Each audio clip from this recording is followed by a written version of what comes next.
ദൈവത്തിന് 1000 നന്ദി പറയുന്നു. എൻ്റെ പേര് ദേവി. ഞാൻ കാലടിയിൽ നിന്നാണ് വരുന്നത്. ഞാനൊരു അധ്യാപികയാണ്. ഞാൻ ആദ്യമായിട്ട് കൃപാസനത്തിൽ വന്നത് 2016 അന്നേരം എനിക്ക് ഉടമ്പടി ഇങ്ങനത്തെ കാര്യങ്ങളൊന്നും അറിയില്ലായിരുന്നു. ഞാനിവിടെ വന്ന് ഒരുപാട് പ്രാർത്ഥിച്ചിട്ടൊക്കെ പോയി. പിന്നീട് ഉടമ്പടി എടുക്കാനായിട്ടുള്ള ഒരു കാരണം, ഞാൻ 2003 മുതൽ ഗസ്റ്റായിട്ട് വർക്ക് ചെയ്യുകയാണ് ഓരോ കോളേജസിൽ. ഇപ്പോൾ 23 വർഷമായിട്ട് ഗസ്റ്റ് ലെക്ചറായിട്ട് വർക്ക് ചെയ്യുന്നു. ഞാൻ PhD ഫിസിയോളജിയാണ്, ന്യൂറോ ഫിസിയോളജി PhD ചെയ്തതാണ്. MSc MPhilഉം B.Edഉം യൂണിവേഴ്സിറ്റി റാങ്കും എല്ലാം ഉണ്ടായിരുന്നു. 2 ബുക്സും എഴുതിയിട്ടുണ്ട്, അക്കാഡമിക് ബുക്സ്. എന്നിട്ടും ഗസ്റ്റായിട്ടാണ് വർക്ക് ചെയ്തുകൊണ്ടിരുന്നത്. 2003 മുതൽ 2008 വരെയുള്ള കാലഘട്ടങ്ങളിൽ ഓരോ വർഷവും ഓരോ കോളേജസിലായിട്ടാണ് വർക്ക് ചെയ്തുകൊണ്ടിരുന്നത്. പിന്നീട് ഒരു 5 ഇൻസ്റ്റിറ്റ്യൂഷൻസിൽ മാറി മാറി ഒരു ദിവസം 2 സ്ഥലത്ത് അല്ലെങ്കിൽ 3 സ്ഥലത്ത് അങ്ങനെ പഠിപ്പിച്ചാണ് പോയിക്കൊണ്ടിരുന്നത്. അപ്പം എല്ലാവരുടെയും പോലെ തന്നെ പഠിച്ചു കഴിയുമ്പം ഒരു അസിസ്റ്റൻറ്റ് പ്രൊഫസറായിട്ട് വർക്ക് ചെയ്യുക എന്നുള്ളത് എൻ്റെയും ഒരു വലിയ സ്വപ്നമായിരുന്നു. അപ്പോൾ 2003 ആദ്യമായിട്ട് വർക്ക് ചെയ്യുമ്പം ഞാൻ ഓർത്തു നെക്സ്റ്റ് ഇയർ പെർമനൻ്റ് ആവുമായിരിക്കും. 2004 വീണ്ടും വിചാരിച്ചു അടുത്ത വർഷം പെർമനൻ്റ് ആവുമായിരിക്കും. അങ്ങനെ പോയി 2023 വരെയായി.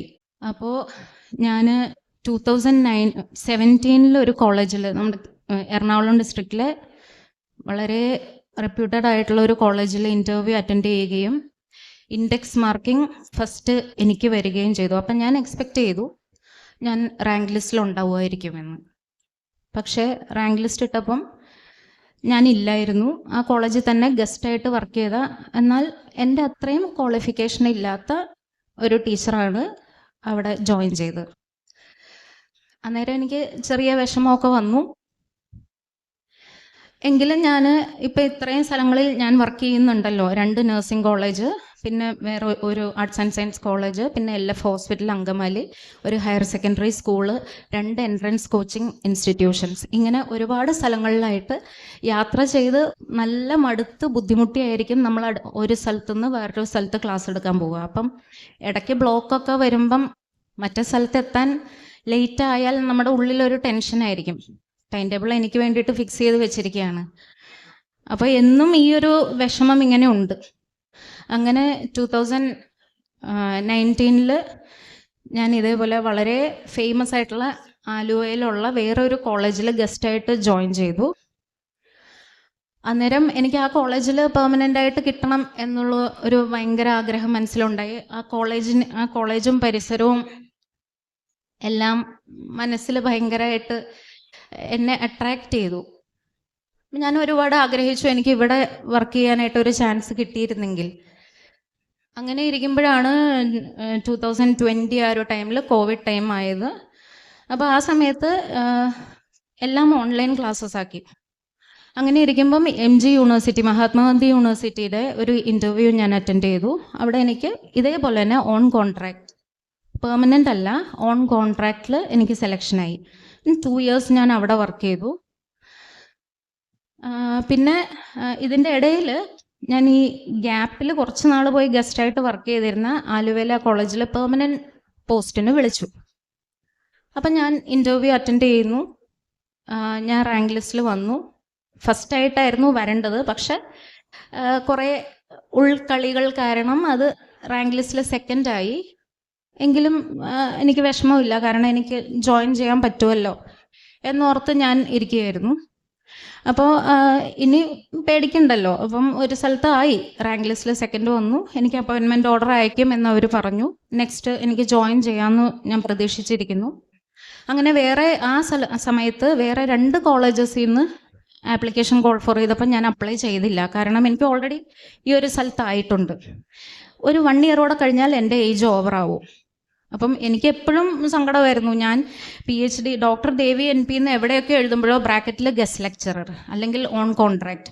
അപ്പം ഒരു PhD ചെയ്യുന്ന ആർക്കും ഉണ്ടാവുന്ന പോലെയുള്ള ഒരു ആഗ്രഹം എനിക്കും ഉണ്ടായി. എനിക്ക് പെർമനൻ്റ് ആയിട്ട് എവിടെയെങ്കിലും അസിസ്റ്റൻറ്റ് പ്രൊഫസറായിട്ട് കിട്ടണം എന്ന്. അങ്ങനെ ഞാൻ ഈ കോളേജിൽ ജോയിൻ ചെയ്യാൻ ആഗ്രഹിച്ച് കാത്തിരിക്കുകയാണ്. കുറേ നാളായിട്ടും അപ്പോയിൻമെൻറ്റ് ഓർഡർ വരുന്നില്ല.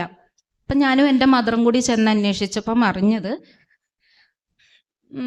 അവിടെ ഒരുപാട് എനിക്ക് പബ്ലിക്കായിട്ട് ഒത്തിരി പറയാൻ പറ്റത്തില്ല, എങ്കിലും ഞാൻ അറിഞ്ഞത് അന്നേരം ഉണ്ടായിരുന്ന പ്രിൻസിപ്പലിൻ്റെ ഒരു ബന്ധു, ആ കുട്ടിക്ക് ടീച്ചിങ് എക്സ്പീരിയൻസ് 1 ഇയർ പോലും ഇല്ല, PhDയും ഇല്ല. അപ്പോൾ ആ കുട്ടിയെ അപ്പോയിൻമെൻറ്റ് ഓർഡർ കൊടുത്തു, ആ കുട്ടി നെക്സ്റ്റ് ഡേയിൽ ജോയിൻ ചെയ്യും. എൻ്റെ അമ്മയുണ്ട് കൂടെ, എൻ്റെ പപ്പയുടെയും മമ്മിയുടെയും വെഡിങ് ആനിവേഴ്സറി ആയിരുന്നു അന്ന്. അപ്പം ഞങ്ങൾ അതെല്ലാം ഇങ്ങനെ ആഘോഷിച്ച് സന്തോഷിച്ചാണ് വൈകിട്ടായപ്പം കോളേജിൽ പോയി അന്വേഷിക്കുന്നത്. അന്നേരം സത്യം പറഞ്ഞാൽ എന്താ ചെയ്യുക, എൻ്റെ കാലിൻ്റെ അടിയിലുള്ള മണ്ണ് ഒലിച്ചു പോകുന്ന പോലെ എനിക്ക് തോന്നി. കാരണം ഇനി എനിക്കൊരു ചാൻസ് ഇല്ല. അതിൻ്റെ ഇടയ്ക്ക് വന്ന 2 കോളേജസിൽ ഞാൻ അപ്ലൈ ചെയ്തില്ല. അപ്പോഴൊക്കെ ഞാൻ ഉടമ്പടി എടുത്തിട്ടില്ലെങ്കിൽ പോലും ഞാനും രാവിലെ എഴുന്നേറ്റിരുന്ന് പ്രാർത്ഥിക്കുകയും എല്ലാം ചെയ്യുന്നുണ്ടായിരുന്നു. പിന്നെ അതൊരു ഭയങ്കര ഒരു ഭയമായി. പിന്നെ ഏത് കോളേജിൽ കണ്ടാലും എനിക്ക് അപ്ലൈ ചെയ്യാൻ പോലും ഉള്ള ധൈര്യം വരുന്നില്ല. കാരണം ഇങ്ങനെയുള്ള ഓരോരോ തന്ത്രപൂർവമായ കാര്യങ്ങൾ കൊണ്ട് എനിക്ക് കിട്ടുന്നില്ല, മാറിപ്പോകുന്നു, അങ്ങനെയൊക്കെ വന്നപ്പോൾ എനിക്ക് ആകെ സങ്കടമായി. ഞാൻ മാതാവിൻ്റെ അടുത്ത് ചോദിച്ചു, മാതാവേ, എന്നെ PhD ചെയ്യാൻ സഹായിച്ചത് മാതാവാണെങ്കിൽ, 2 ടെക്സ്റ്റ് ബുക്ക് എഴുതാനായിട്ട് എന്നെ സഹായിച്ചത് മാതാവാണെങ്കിൽ, എപ്പോഴെങ്കിലും എനിക്ക് ജീവിതത്തിൽ ഒന്ന് അസിസ്റ്റന്റ് പ്രൊഫസർ എന്ന് ഉറപ്പിച്ച് എഴുതാനായിട്ട് എനിക്ക് എപ്പോഴെങ്കിലും ഒരു അനുഗ്രഹം തരണമേ എന്ന് ഞാൻ വിചാരിക്കുമായിരുന്നു. അങ്ങനെ ഇരിക്കുമ്പം എൻ്റെ മകൻ 10th എക്സാം ടൈമിലാണ് ഞാൻ ബുക്കൊക്കെ എഴുതിയത്. അപ്പോൾ അവൻ്റെ ഒരുപാട് സഹായത്തോടു കൂടിയാണ് ഞാൻ എൻ്റെ ടെക്സ്റ്റ് ബുക്കിലെ ഡയഗ്രാംസ് എല്ലാം അവനാണ് വരച്ച് തന്നത്. അങ്ങനെ ഞാനും അവനും കൂടി ചെയ്തൊരു പുസ്തകമാണ്. അങ്ങനെ അവന് 10th നല്ല 95% മാർക്ക് അവന് കിട്ടി. 11th 12th ആയപ്പോഴത്തേക്കും അവനെ നമുക്ക് ഹോസ്റ്റലിലാക്കേണ്ടി വന്നു. കാരണം എൻട്രൻസ് എഴുതാനായിട്ടുള്ള കോച്ചിങ് കൂടി കൊടുക്കാൻ വേണ്ടി. അപ്പം മോനെ ഹോസ്റ്റലിലാക്കി. അപ്പം ഞങ്ങൾക്ക് കുറച്ച് സങ്കടമൊക്കെ ആയി അവനടുത്തില്ലാത്തത് കൊണ്ട്. പക്ഷെ അവൻ്റെ സ്കൂളിൻ്റെ മുൻപിൽ കൂടെയാണ് ഞാൻ MG യൂണിവേഴ്സിറ്റിയിൽ രാവിലെ പോയിക്കൊണ്ടിരുന്നത്. അപ്പം ഞങ്ങളുടെ സ്ഥലത്തുനിന്ന് ഒരു 2.5-3 മണിക്കൂറോളം യാത്രയുണ്ട്. അപ്പോൾ യാത്ര ചെയ്ത് പോകുമ്പോഴും എനിക്ക് സങ്കടമാണ്, ക്ഷീണമാണ്. ബസ്സിൽ ഇരിക്കാനൊന്നും സീറ്റ് ഉണ്ടാവില്ല. ചിലപ്പം ഫുട്ബോർഡിലൊക്കെ നിന്നാൽ കുറേ ദൂരം യാത്ര ചെയ്യുന്നത്.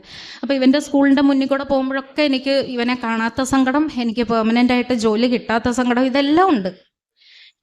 അങ്ങനെ ഇരിക്കുമ്പം ഇവൻ ഒരു 3-4 മാസം കഴിഞ്ഞപ്പം 12th ഒരു 3-4 മാസം കഴിഞ്ഞപ്പോഴത്തേക്കും പറഞ്ഞു, അമ്മ ഇനി ഹോസ്റ്റലിൽ നിന്ന് മാറി നമുക്ക് എവിടെയെങ്കിലും ഒരു ഫ്ലാറ്റ് എടുത്ത് നിന്ന് പഠിക്കാം, എന്നാലേ പഠിത്തം ശരിയാവുള്ളൂ, അല്ലെങ്കിൽ എൻട്രൻസ് എങ്ങനെ വരും എന്നറിയില്ല.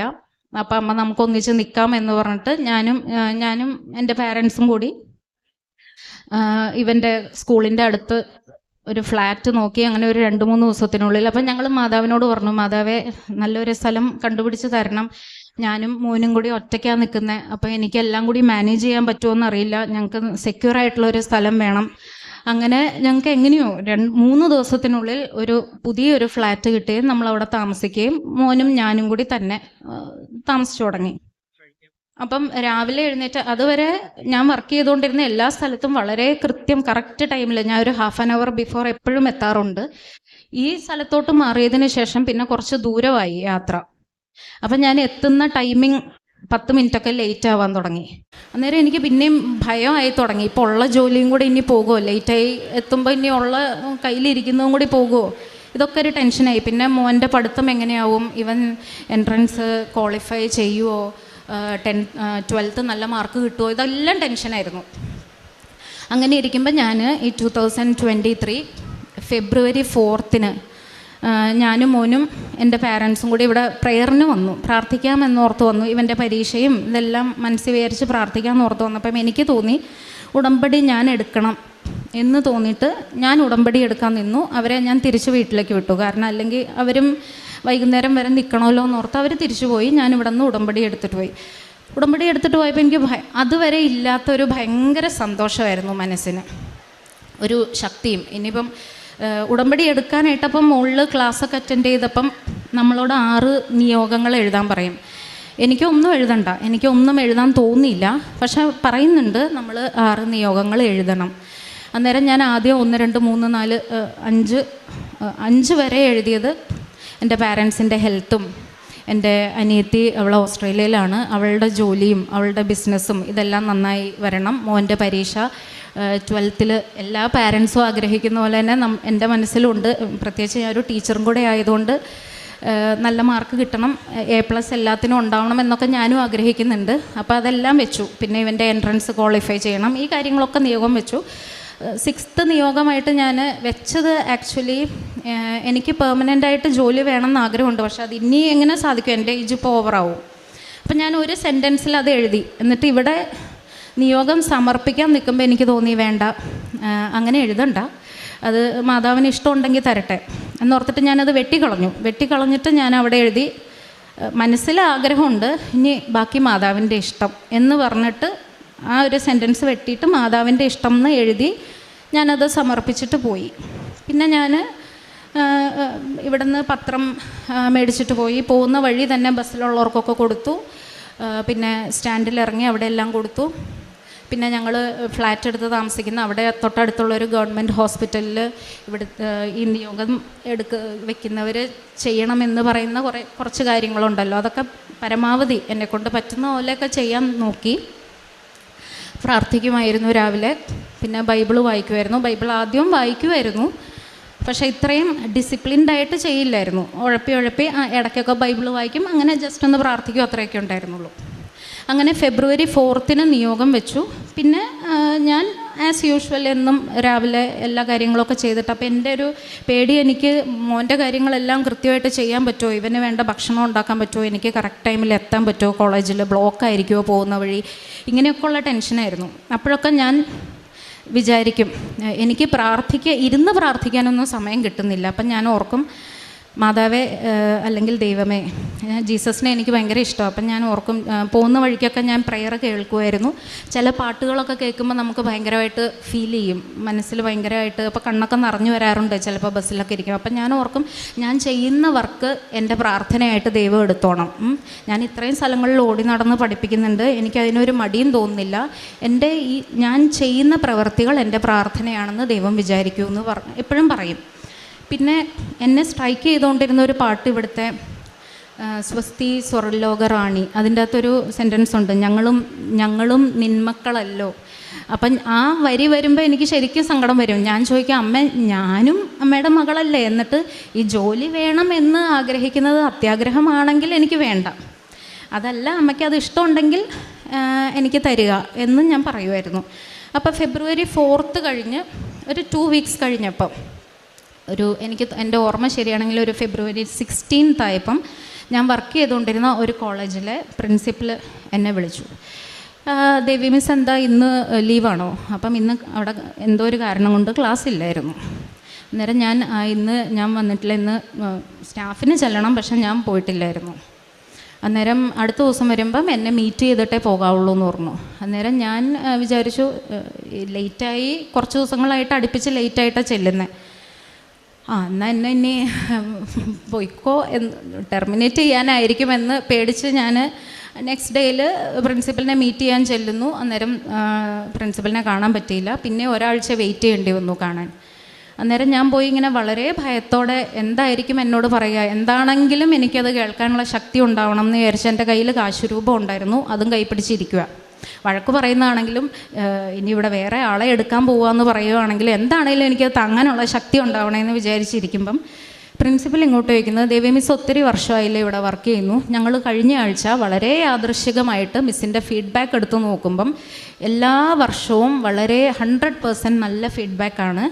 അപ്പം മാമിന് ഈ കോളേജിൽ ഫുൾ ടൈമായിട്ട് ജോയിൻ ചെയ്യാൻ ആഗ്രഹമുണ്ടോ എന്ന് എന്നോട് ഇങ്ങോട്ട് ചോദിക്കുന്നു.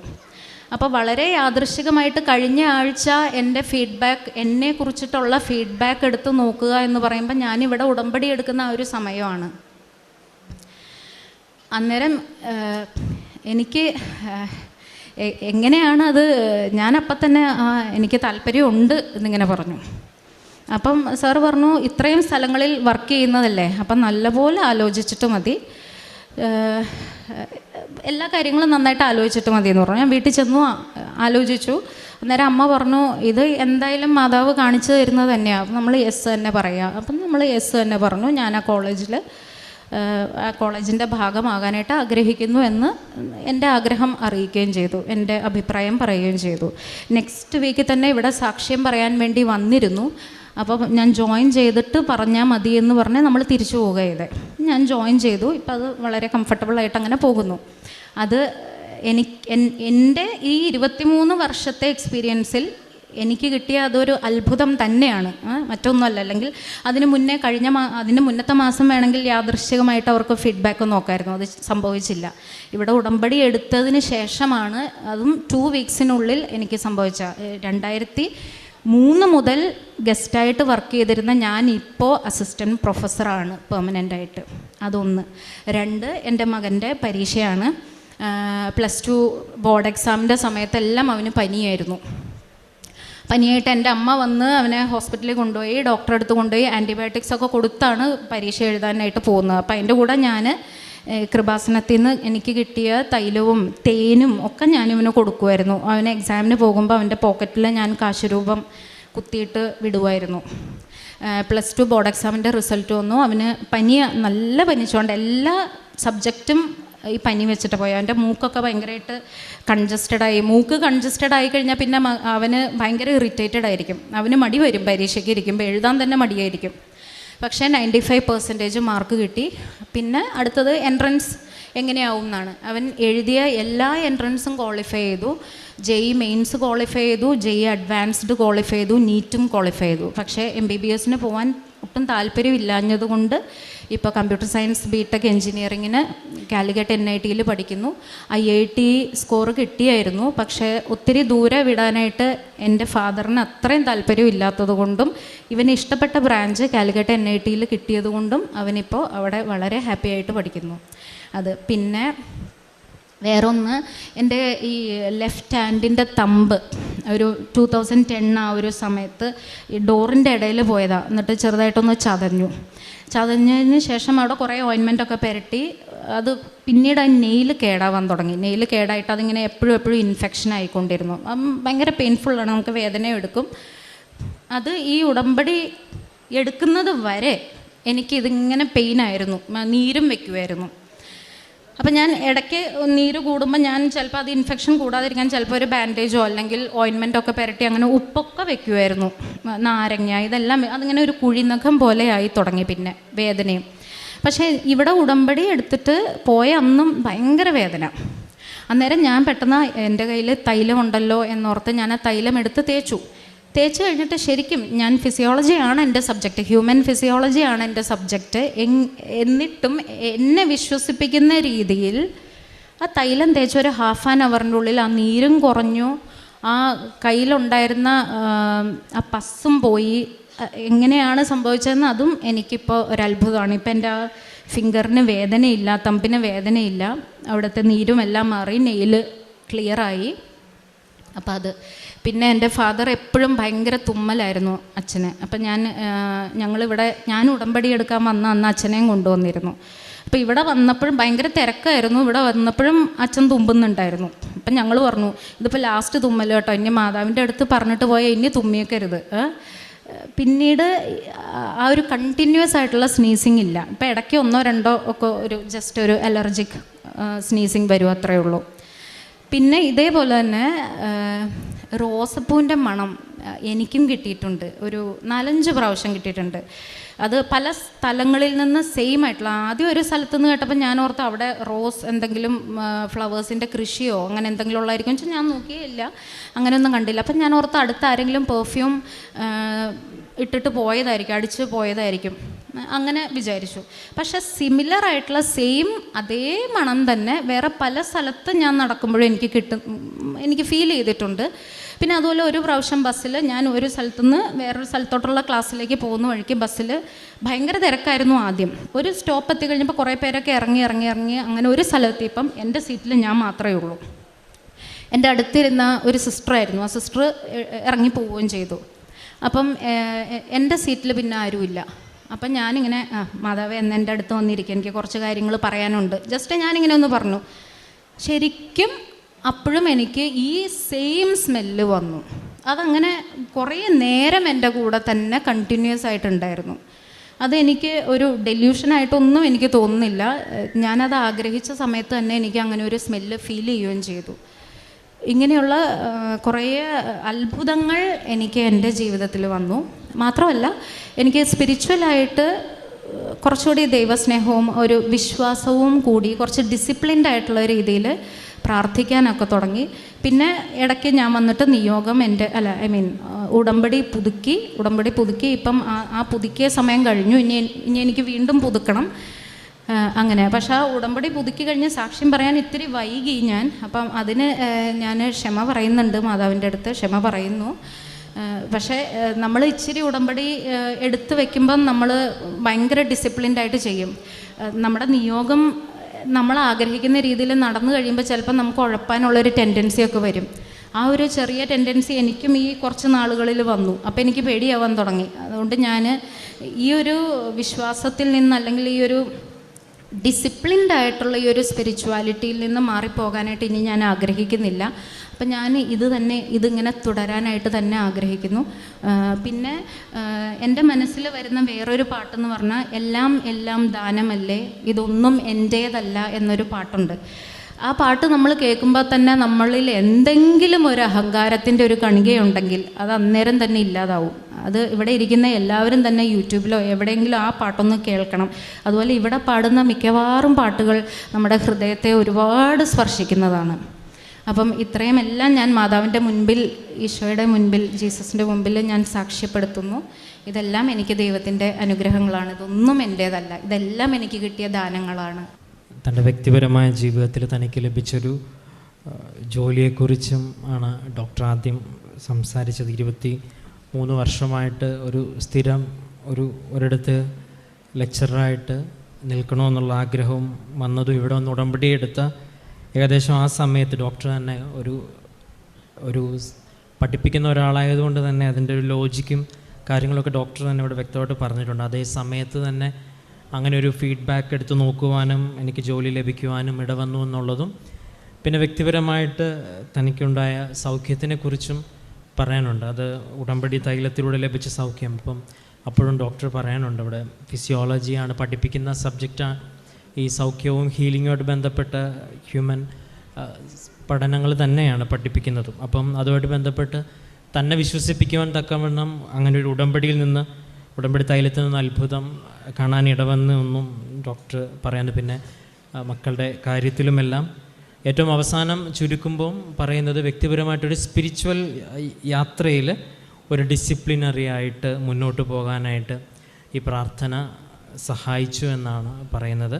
അതിൽ ഏറെ ഇഷ്ടപ്പെട്ട പാട്ടും പ്രാർത്ഥനയും എല്ലാം പറയുമ്പം, അപ്പോൾ ജീവിതത്തിൽ ഉടമ്പടി എടുത്ത് പ്രാർത്ഥിക്കുമ്പം ജീവിതത്തിൽ നമുക്ക് ആദ്യം ഉണ്ടാകുന്ന ഒരു ഡിസിപ്ലിൻ ആണെന്നുള്ളൊരു കാര്യമുണ്ട്. അത് പ്രാർത്ഥനയിലാണ് ഡിസിപ്ലിൻ നടക്കുന്നതെന്നുള്ളതാണ്. 5:30 രാവിലെ എഴുന്നേറ്റ് തുടങ്ങുന്ന പ്രാർത്ഥനയുടെ ജീവിതം, വൈകുന്നേരം സായങ്കാല പ്രാർത്ഥനയും ആഴ്ചയിലുള്ള പ്രവർത്തനവും പ്രാർത്ഥനയും ആരാധനയും എല്ലാം കൂടി ചേരുമ്പം ജീവിതത്തിൽ ആത്മീയതയ്ക്ക് തന്നെ ഒരു ഡിസിപ്ലിൻ ഉണ്ടാവും.